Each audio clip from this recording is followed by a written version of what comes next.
Gesneriad Society Convention 2016 show. This is the Best in Show, which is a Streptocarpus, and I'm here with the man who grew it and brought it and can tell us its name and tell us about it. This is Ron Myhr. Hi, Ron. Hi there, Peter. So tell us, what is this plant and tell us about it?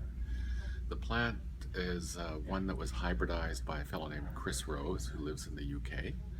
And it's a sibling of one that he released for the Royal Horticultural Society's 200th anniversary and called Streptocarpus bicentenary. And he gave me this one, and I grew it and eventually named it Rose Scentsation after Chris Rose, because it's scented. Rose Scentsation. It's a hybrid of Texas red hot chili, which is Dale Martin's plant, and Streptocarpus vandeleurii, a single leaf species that's quite strongly scented. And this plant, Rose Sensation, has taken on some of those characteristics and is in fact scented in the vandeleurii style. Not everyone likes that smell, but it's distinctly scented, and consequently is quite liked by people who like scented plants. So it has Dale's the bright color from red hot chili, and the flowering habit and large leaf format of vandeleurii. How did you grow it? Well, I've usually grown it in a smaller pot, but this time I had lost it and was given some starts by a couple of people, one of which had multiple leaves coming up from the start, which doesn't always happen.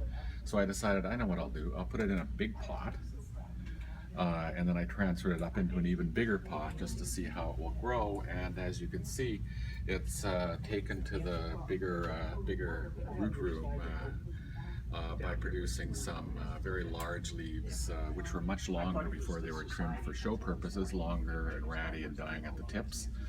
And it's obviously quite healthy. It likes it. It's in a conventional soilless mix of 3 parts peat moss and 2 parts each perlite and vermiculite, and it's grown on the dry side and on the cool side.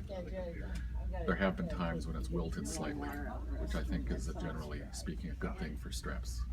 So, really, it's okay for them to wilt, do you think? I think it's much better for a strep to wilt slightly from being a bit dry than it is to keep it too wet. It's like a world of difference between those two conditions. So how long did it take for this plant to grow from the start? Well, I actually had the starts just over a year ago, so it's been a year. Wow. Okay. And they were very small starts. They were mailed, so they're, so just. So this is a 1-year-old plant, and then the judges were impressed at how you got it here. Was there any secret to bringing it down? No, well, it had been Canada? growing on a shelf, just in this sort of fairly shallow pot on the shelf, so the leaves were sort of stretched along the shelf, and at the point where they contacted the shelf, they were, to be perfectly honest, on 2 of the leaves, the ribs were broken. The central rib was broken, and they were just sort of flopping there.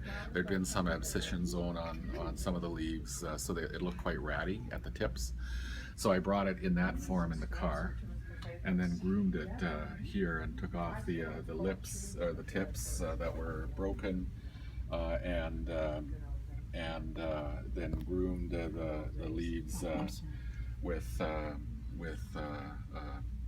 what do you call them? Pinking shears. So if you look at the leaves, take a look here.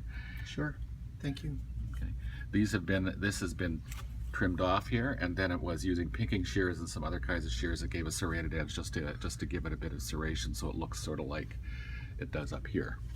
Great. Very well done. Thank you very much, Ron. Really appreciate Anything else it. you want?